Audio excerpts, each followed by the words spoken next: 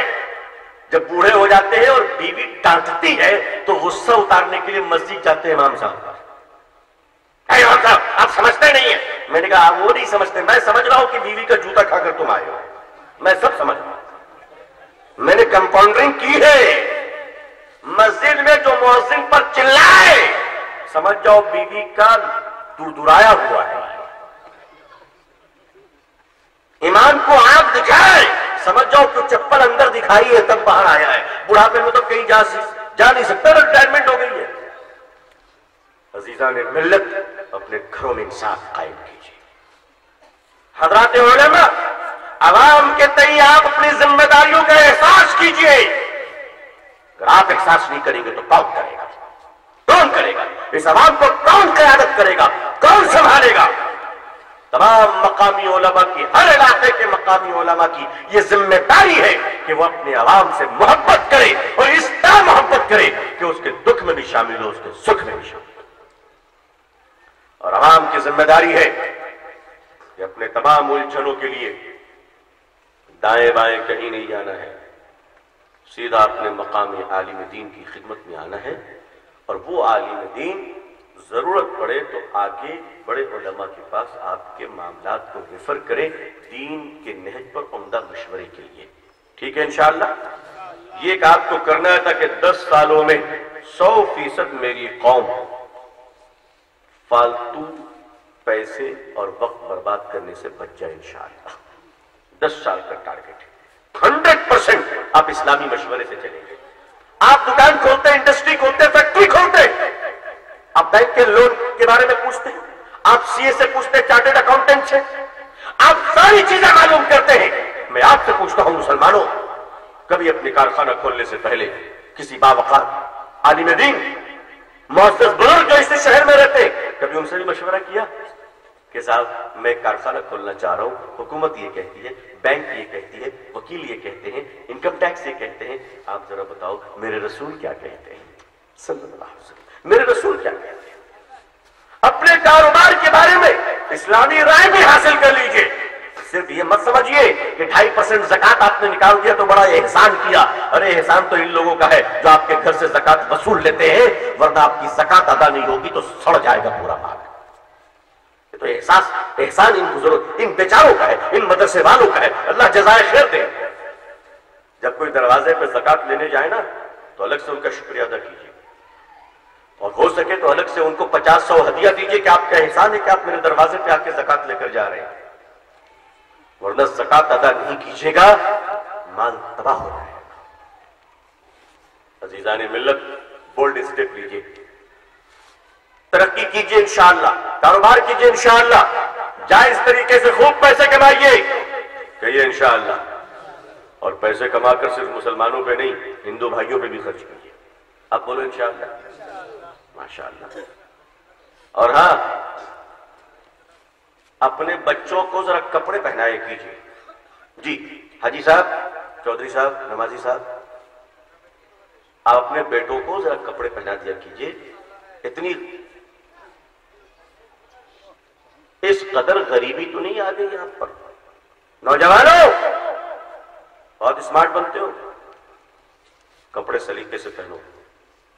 تمہارے بےہودے قسم کے کپڑے پہننے کی وجہ سے جب تم مسجد میں سجدے میں جاتے ہو تو ننگے ہو جاتے ہو۔ تمہارے پیچھے جو نماز پڑھتا ہے اس کی نماز خطرے میں آ جاتی ہے، تمہاری نماز کا تو بیڑا غرق ہو ہی جاتا ہے۔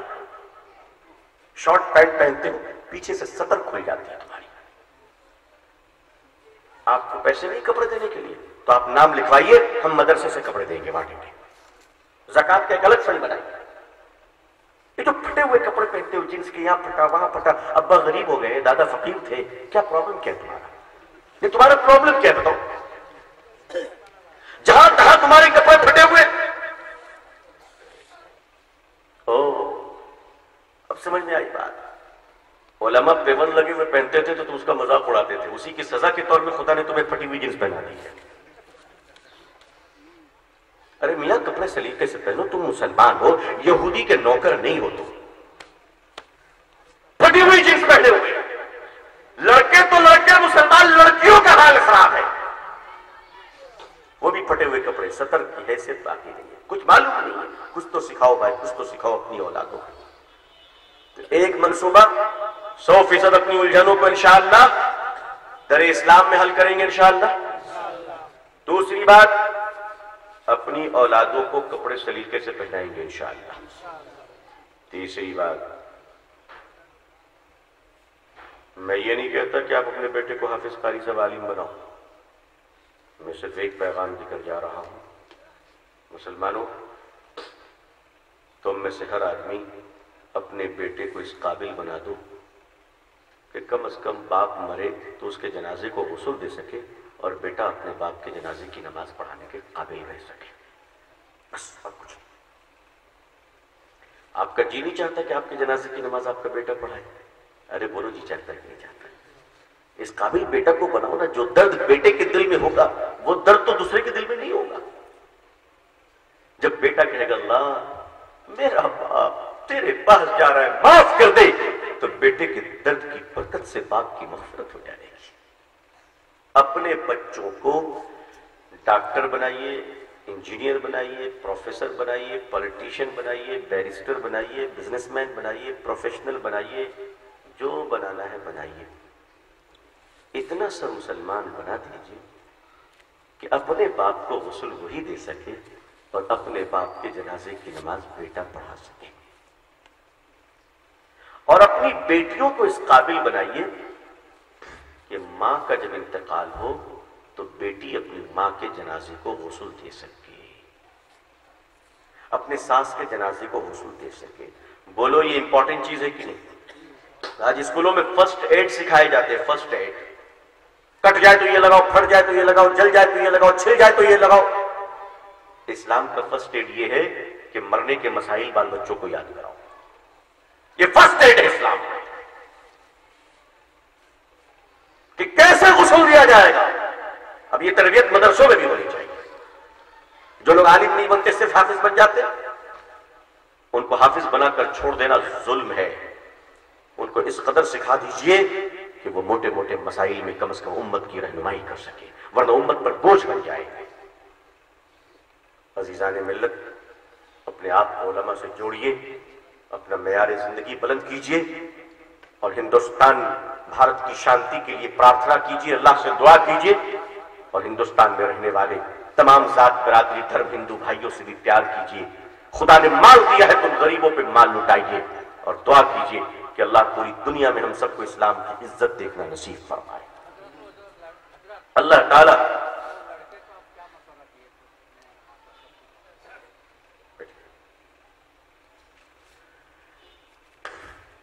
تعالیٰ اب آپ سمجھ سکتے کیا مشورہ دیا جو ظاہر سی بات ہے ایسے ظلم میں تو اسے مکان لینے کی اجازت ہے۔ میں نے مشورہ یہ دیا کہ تھوڑے دن تک جب تک کہ ڈیلیوری نہ ہو جائے اپنی بیوی کو ان کی ماں کے یہاں چھوڑاؤ تاکہ حالات نارمل ہو جائے۔ ویسے آپ کا بھی پوچھنا واجب ہے، پتہ نہیں کتنے لڑکوں کے بارے میں آپ سوچ رہے ہوں گے اب میرا بیٹا بھاگے گا، تو ظلم کرنا بند کر دو بھائی، ظلم کرنا بند کر دو، بہو کو بیٹی کا درجہ دینا شروع کر دو انشاءاللہ۔ دعا کیجئے کہ اللہ تعالیٰ پوری دنیا میں ہم سب کو اسلام کی عزت دیکھنا نصیب فرمائے۔ اللہ تعالیٰ اقوام عالم اور اہل ہندوستان کے دلوں میں اسلام کے لیے اور مسلمانوں کے لیے جذبہ محبت و احترام پیدا فرمائے۔ اللہ تعالیٰ ہندوستان میں امن اور شانتی عطا فرمائے۔ ہندوستان میں رہنے والے مسلمان اور ہندو بھائیوں میں آپس میں پیار اور بھائی چارگی اور آپس میں محبت عطا فرمائے۔ اللہ تعالیٰ ہمیں اور آپ کو، ہم سب کے اہل و عیال کو اور پوری امت مسلمہ کو عزت، عافیت، سلامتی، خیر، شرافت اور صحت اور خوشحالی کے ساتھ اسلام پہ زندگی، ایمان پر خاتمہ نصیب فرمائے۔ ہمارے اس جلسے کے صدر باوقار حضرت مولانا جلال احمد صاحب دامت برکاتہم، جو ہم سب کے مرشد و مربی ہیں اور عظیم ترین عالم ربانی ہیں، جن کی قربانیاں ہیں، آپ تشریف لا چکے اسٹیج پر۔ اب ظاہر ہے حضرت کی توجہ اور برکت رہی، میں حضرت سے اپنے لیے اور امت کے لیے بھی دعا کی درخواست کرتا ہوں۔ اللہ حضرت کو صحت و سلامتی کے ساتھ عمر میں خوب برکت عطا فرمائے۔ اللہ حضرت کے ایمان اور سلامتی اور عافیت کے تمام فیض ہم سب پر بھی جاری فرمائے، اور تمام اہل علماء میں آپس میں محبت اور اتحاد عطا فرمائے، ہم سب کے دلوں کو اللہ ملا دے، آمین یا رب العالمین۔